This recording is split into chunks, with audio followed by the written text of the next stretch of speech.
Alright everybody, here we are with some unranked today. Not the most nonsense ever. What we're doing today is we're going to play a really old school Nod build. So this is like the deck that supposedly Suzaku went 151-0 with. This was right after the Flame Shock meta, after Wheels came out. And people started playing Militants instead of Flames and Shocks.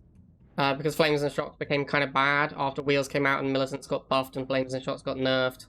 That was kind of like the last time Flames and Shocks were really, truly great. So yeah, anyway, Suzaku switched them out for Militants. It's like a hyper-aggressive, not aggro deck, basically. It's like, this is a true aggro deck. Every unit is reasonably cheap, apart from the Scorpion, and maybe the Banshee, but when the deck was originally built, this was 60 as well, so everything was pretty cheap. And everything kind of just works on its own. Like, you tend to just see your opponent's unit and send something that counters it. Like, that's just how your deck functions. That's kind of how the deck plays out. These days, this kind of a deck is pretty outdated. It's still okay. Like it's actually making a bit of a comeback now that Fanatics have been nerfed. But I do think a deck like this is worse than just playing a Fanatic deck. Like, I think Fanatics instead of Militants is just a straight upgrade on this deck. But yeah, we're going to do an homage to the old school deck, and we're going to see how it holds up today. Obviously, in unranked, I think we'll probably do all right with it. But yeah, I do think the deck is pretty outdated. Alright, so the two maps are Orbit and... I actually don't remember the other one. I think it's Fighting Pit. On Orbit, this deck is really good. Orbit is a deck where you really want to play an aggro deck. Sorry, Orbit is a map where you want to play an aggro deck. Whereas Fighting Pit is much better for Fortressy, Combined Arms type decks. So, my opponent's gone double Harvester. I'm going to make 2 wheels and get on these pads. Once this pad is occupied, I'm going to move to scout his base. I don't want to show my opponent what my unit is, though, so I don't go within 2 tiles of his base. But I also do want to keep the missile charging. This is super important against tech. Now, normally I would say wait until you see what your opponent's first unit is and then immediately counter it. This, I think, is the best way to beat tech decks. You just keep that missile charging and you just counter whatever their first unit is, and then you can fire the missile ASAP. Now, if my opponent had done nothing, if we got to like 45 seconds and he still hadn't done anything, that's the point at which I would have sent something to attack his harvesters to force him to do something. But you shouldn't be attacking that harvester if it's going to cost you any charging time. So the only time you can attack the harvester is if you're absolutely certain that by doing so, you're not going to slow down the missile at all. Alright, so there's an Orca. I'm going to back up and I'm going to move these Militants forwards. The intent here is to get him to accidentally shoot my Militants. So we're going to sort of dance around a bit. See if we can get him to shoot the wrong thing. Alright, so he did shoot the bikes. We're just going to go Banshee and counter it. And as you can see, I'm still keeping this missile charging. No matter what I do, I'm making sure this missile is charging, because that's absolutely the most critical thing. Get another Banshee. We're going to drill pod down here once we have the money, and that should secure the missile. There's an Iron Cannon. We'll just dodge it. Go back on the pad. Make a Banshee to go down here and move the wheels across, and then that should be missile.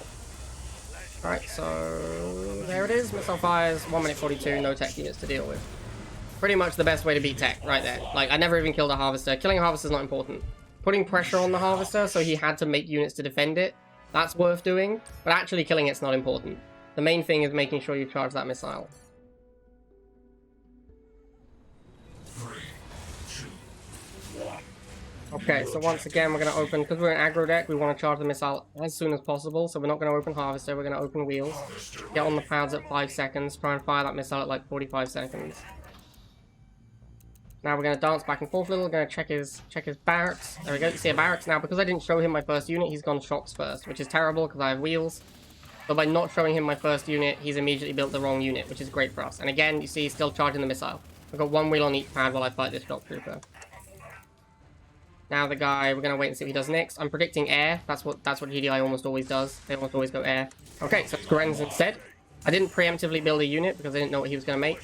As soon as I see the Grens, split up, take all 3 pads, fire the missile, ASAP. This is going to be 45-second missile. So pretty much about as fast as you can fire a missile. What's the difference between aggro and combined arms, my dude?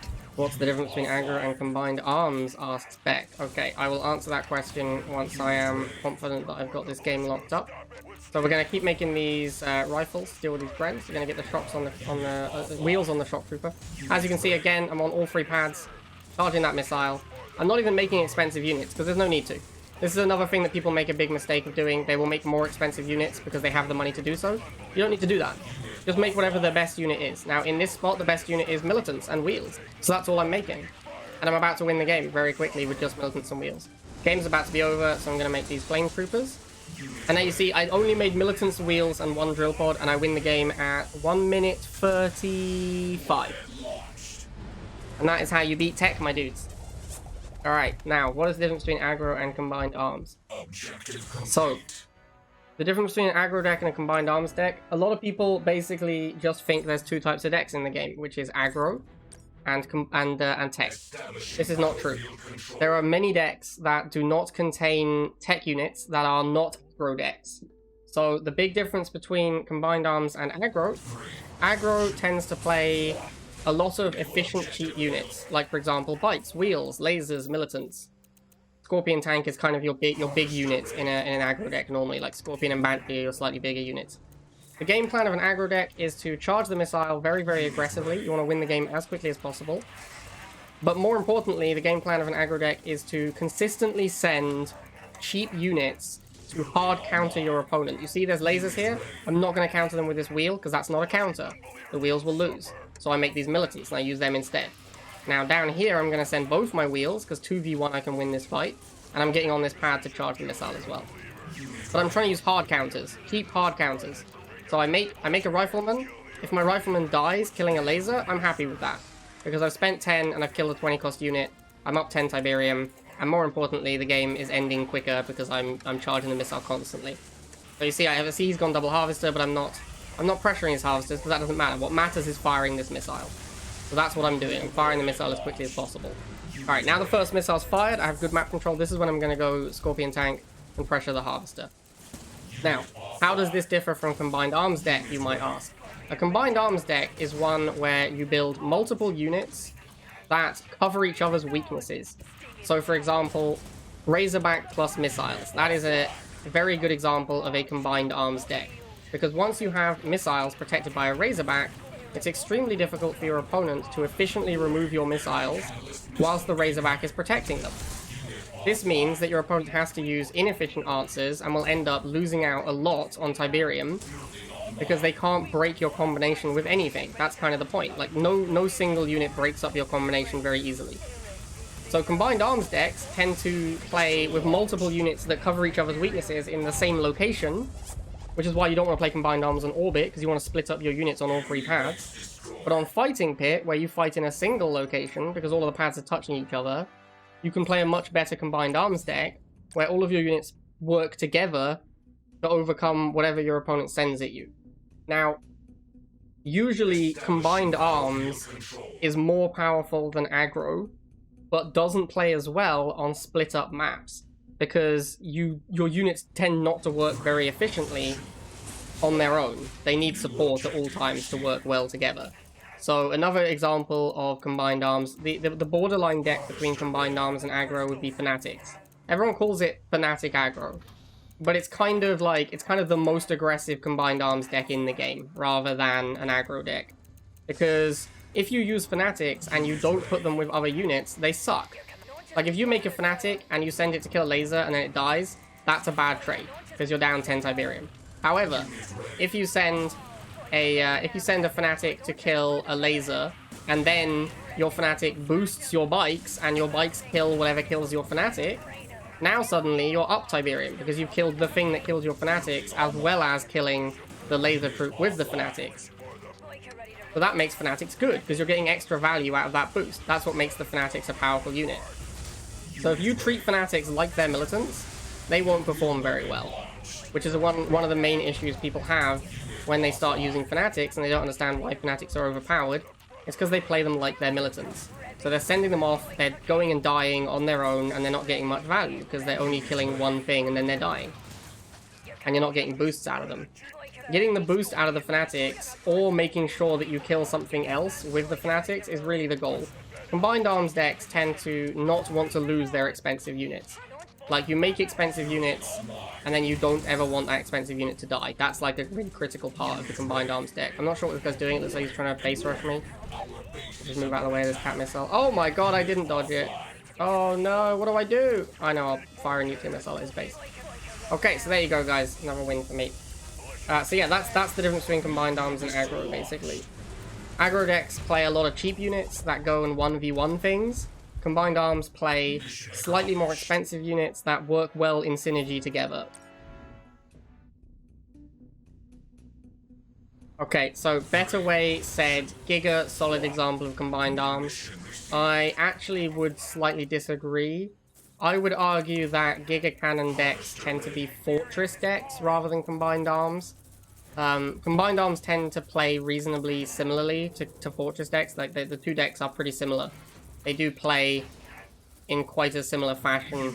The big difference I'd say is Fortress decks are trying to set up a single unit and protect it. So like Fortress decks are trying to set up like one unit that is, you know, god tier versus stuff. Like an MLRS is god tier versus vehicles. Giga Cannon is god tier versus all ground. Like Giga Cannon's insane. But you're trying to set up that one unit and protect it. Whereas combined arms decks are much happier to play multiple different units. And combined arms decks tend to move around a lot more as well. Fortress decks tend to stand still. Like a Fortress deck sets up in a single location and stays there. Combined arms deck will move around a lot more. But combined arms and Fortress are pretty similar. Like they do play in a similar fashion. Alright, so this guy also appears to be playing a fairly aggressive deck based on the way the game's played out so far. So we don't really need to worry too much about time pressure. Obviously we are playing an aggro deck, so time pressure is still always going to be one of our primary factors. But it's less, given the way the game has played out so far and the units I've seen from him, it seems a lot less like he looks like he's playing aggressively. It looks like this game is gonna go late, is his game plan. Oh, sorry, early. Like, it looks like he doesn't care about going late. Which means that focusing on firing the missile super quickly is not as important. Alright, this guy's making one of the critical mistakes in Rivals. He's down a missile, the second missile is about to fire, he just sent his Orca to kill my Harvester. Now his Orca isn't loaded, so he can't use it to kill my tank. Oh shit. I spoke too soon. I was distracted talking about the Orca. My bad! Anyway, what should have happened there is I win the missile, because I'm not a noob. And then his Orca going after my Harvester is a total waste of time. But instead what happened was I lost the missile because I suck. And now I look like an idiot. So, rip me, I guess. Anyway, back to the game. I'm getting too distracted. So we're going to go Banshees for the Orca. Pretty standard play against Orca.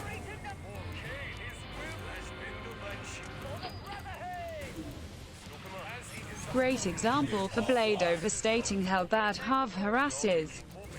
The Half Harass didn't do anything though. Like, if I'd been distracted by the Harvester Harass and then he'd got the missile because I'd sent units to defend my Harvester, then that would make sense as good Harvester harassment. But that's not what happened. I got distracted by talking about how bad the half harass was. Anyway, there's the game. Objective complete. 3, 2, 1. New objective received. There was a Scorpion tank that he could have attacked with the Orca, so I don't agree with that.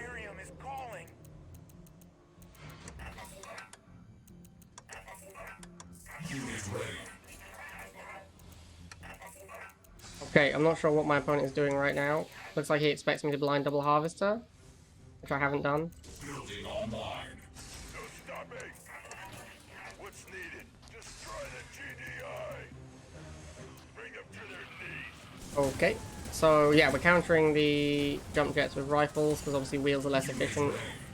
I don't know what my opponent is trying to do here, but we are going to win this missile now. He hasn't even tried to contest it.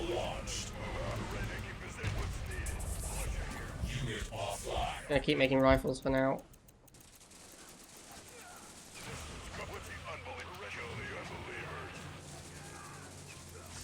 Alright, so there's talons, we go bikes.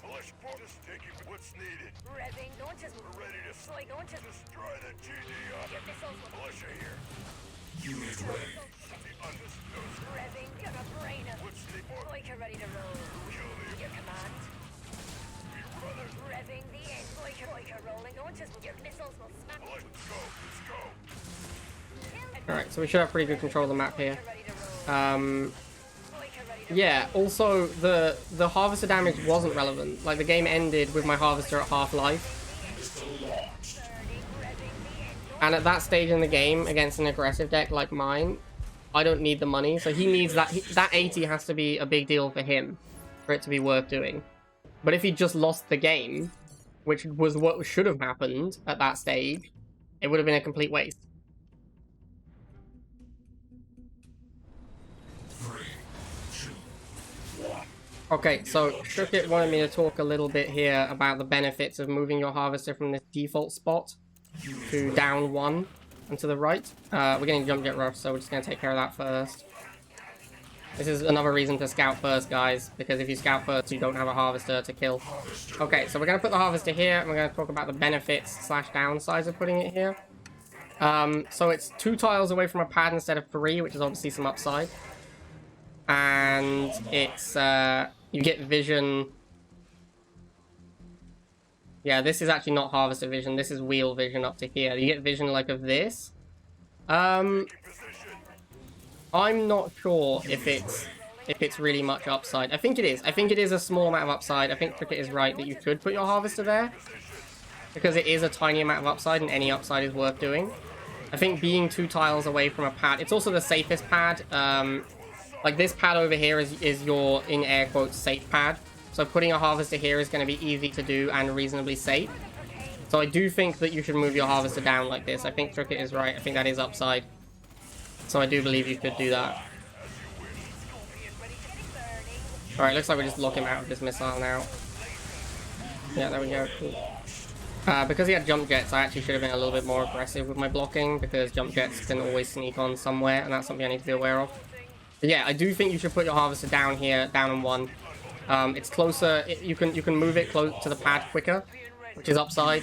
And I think the vision isn't super relevant, but at the same time, most of the fighting will probably happen in this upper location. So having vision up here isn't that valuable, because you're going to have units up here anyway. So having slightly more vision down here is probably good, but I think that is very minor. I think the vision's very minor, but I think being 1 tile closer to a pad is quite a big deal. So I think that's the upside you're looking for here. Yeah, I think being 1 tile closer to a pad is the upside that's all the upside you need for it to be worth doing. So I'm actually going to put my harvester here as well, for the same reason. Okay, transition into a Banshee here. As we get closer to the missile firing, I'll put the harvester on that pad, I think. I think that makes a lot of sense. In fact, now I'm going to do it, because you see how much money I have? I can easily afford to stop harvesting and contest this pad instead. But yeah, I'm convinced you should put your harvester on the lower set of Tiberium instead on this map. I think it is just minor upside. Mission accomplished.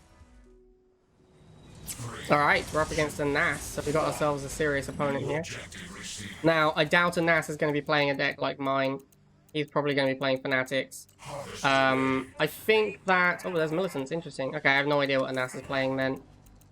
He's like, my deck is very outdated though, and I suspect his deck is very modern and updated. Like, I suspect he's playing a normal, like a good deck currently, whereas I'm playing an outdated deck that I don't think very good in this metagame anymore. Alright, so we're going to get the 2v1 here. I'm going to transition into rifles, because I know he's going to keep making lasers. Our early game is very strong with rifle and wheel. So we should win this early game. I actually do need to be charging the missile as well, because my early game is strong. I don't want to get this game going later. Okay, so he's playing Catship. We're going to have to go Banshee, I guess. I don't really have another option. I can go Bikes, but I don't really want to. We're going to get a Banshee. He's probably got Phantom in his deck, which will make Banshee horrendous. One of the main reasons that Banshee... There's one of the main reasons this kind of deck is so outdated as well, is because Banshee is just really, really bad now, because everyone is playing Stealth Tanks and Phantoms. Alright, so he is gonna hide his units. He's gonna hide lasers and Catship together. Alright, we're gonna do this. We'll get some Bikes. We should get first missile here. Yep, we killed the Catship. Flamer drill pod comes down. The wheels top wins missile. Oh, he's got Shade as well. Okay, yeah. This is definitely a bad matchup for me. But my guys got to shoot there because the Flamers have Detector. That's why I was able to shoot the Shade as it was moving, because the Flamers can detect Shade, even through stealth. Right, so we take that out. Gonna put these Riflemen on this Tiberium because I want them to die. It looks like he's trying to pop cap me. Like he's just aggressively refusing to kill this bike and this militant. Now he's going for my Harvester, which I don't really care that much about. I've got 150 Tiberium. Another thing about playing an aggro deck is that your deck is very cheap, so losing your Harvester really doesn't matter that much. Unless he has some reason that the 80 Tiberium is really good for him. Yeah, look at this pop capping, man. Absolutely savage. Yeah, we're going to lose this missile because of the pop capping, I think.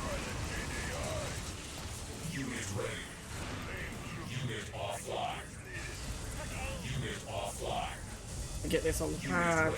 Oh, Banshee down here.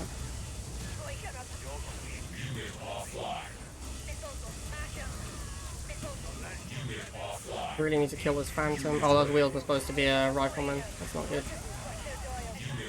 Alright, maybe we steal. Come on with the steal. Nope, not looking good. And we're out of money because our half died. Awkward. Get the Banshee on the pad and maybe we take it. Oh no, a Phantom rip. Oh, I got a drill pod. Go, fire the missile, fire the missile. No, we're in trouble now. We're in a lot of trouble now because we're out of money. Come on with the steal. Let's go. Come on. Oh, you can't get the steal. No, I think that's it. I think we lost the missile now. Yeah, we had to rebuild half because we ran out of money. We mostly lost that missile to pop capping. We couldn't make any units because we had two one-man bike squadrons. That was pretty unfortunate.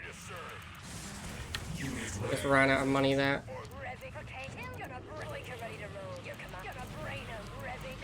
We almost were able to do it though. You could see how we almost managed to take the missile even through the pop capping because of the extra pop cap, but the drill pod at the end was too much.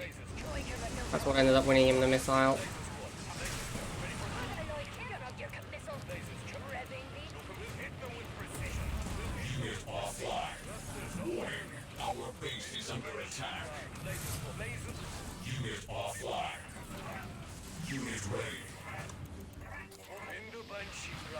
This deck is very, very weak to Shade plus Phantom, because our anti-air for Shades is basically just bikes and lasers. And Banshee. Like, Banshee is the critical unit, the one we should be able to use to kill his air, but we can't do it because of Phantom. Like, Phantom just hard counters Shade. I don't think I can afford to go, oh no, I'm gonna lose. Can't beat these Shades. Yeah, sucks. Pop capped again as well. Feels bad, man. Yeah, so I lost that game because my deck is super outdated and his is a modern deck. Like, his deck is super, super good against mine. Because triple nod air just smashes old school nod decks.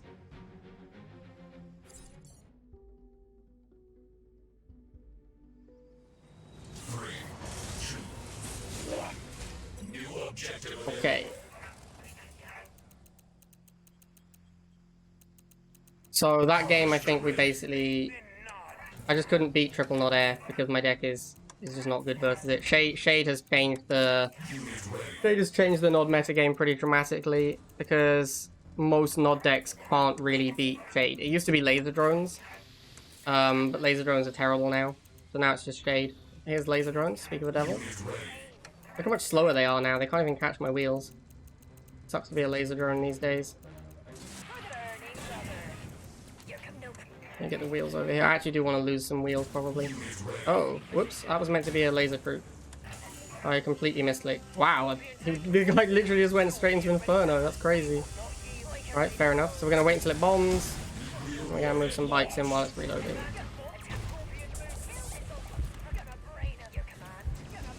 Not sure why he's drill podding against my bikes, but whatever. Looks like we should get a half kill, and we're going to go into Banshee, but obviously, like, anyone playing Laser Drone Phantom is for sure going to have a Phantom. But yeah, Laser Inferno is definitely going to have a Phantom, so the Banshee is probably going to be kind of bad. We'll have to wait and see. Get both his Harvesters, so now we've got Mad Cash. Yep, there's a Phantom. And not beat Phantoms with Banshees, like it just hard counters them. So we're going to have to use ground forces, which obviously is bad versus the Inferno and the... bad versus the Inferno and the laser drones. Oh, except he's just suiciding his Phantom at my base. It makes it easier to kill. I'm going to ignore the Phantom on my base because if he... It's not going to be relevant damage if the game ends on second missile. It'll only matter if the game goes to a third missile. He also hasn't got a loaded Phantom now to attack my Banshee. Your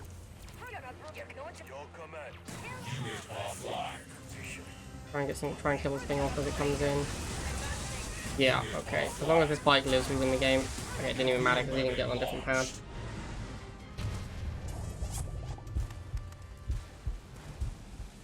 Objective complete. Establishing battlefield Oh control. my god, so many tryhards. Alright, Lepaka in the unranked as well. So, yeah, not getting an easy run in unranked, apparently. Alright, so Lepaka usually plays either Infernos or Mutant Chuggy. Mutant Chuggy is another deck that beats this deck because this deck is outdated. Like, Mutant Chuggy was actually designed to beat decks like this. So yeah, if it's Mutant Chuggy, we're going to be in trouble. The fact he has Militants and Lasers, normally he plays Wheels with his Chuggy. So the fact he has Militants and Lasers makes me think it's probably Inferno instead. I'm going to let him have this Wheel, I don't care too much about it. And then I'm just going to go into Rifleman. Ready to sport Destroy the GDI. Bikes. Right, so the bikes make the Wheels pretty bad, so I'm just going to try and trade them off for some value. I also need Pop Cap to build a tank. Yeah, block. Oh, I didn't miss the block. Oh my god, I'm so bad at this game. Alright, so I'm going to lose this missile because I missed the block. If I hold the block, then it's one pad versus one pad, and I can get the tank up here in time. But it's way harder to block on blue stacks. I mean, I missed the block. I would have missed that block on mobile as well. But yeah, you can get through a block on blue stacks as well.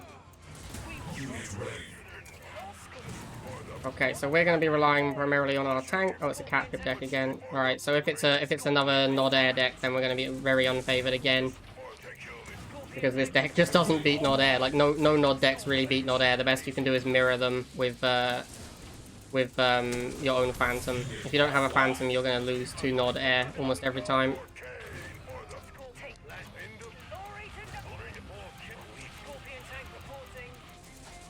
Yeah, I can't. I mean, you can what? Okay, there's an Inferno, so he definitely has Phantom as well. You can see how Banshee just isn't a powerful unit in this meta game. Miss micros? Yeah, I think we're just dead, to be honest with you. Maybe not. That Banshee got there in time. Yeah, there's the Phantom. Phantom hard counters Banshee, so I'm screwed.